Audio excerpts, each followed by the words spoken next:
Hey, what's up guys? Tony from Tucker Speed here. Wanted to talk to you about one of my all-time favorite products for the Milwaukee 8 frame, the Alloy Art Frame Stabilizer. I can tell you from first-hand experience how well this product works.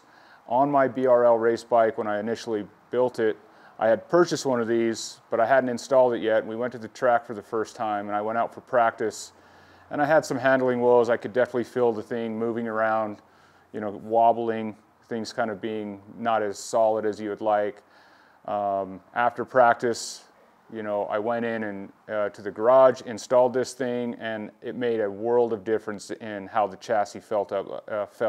No flex, no moving around, no feeling like the rear wheel was going a different direction than you wanted it to. So hands down, one of the best chassis stabilizers on the market, in my opinion.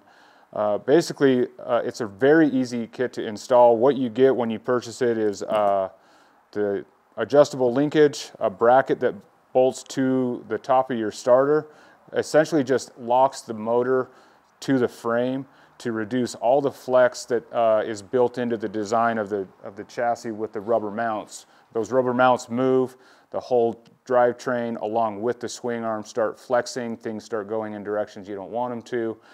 This basically locks everything together, and of all the different stabilizers on the market, this is one of the less expensive ones and most effective, so it's win-win. One of my favorite products, high quality, made in the USA stuff, so check them out on our website, tuckerspeed.com.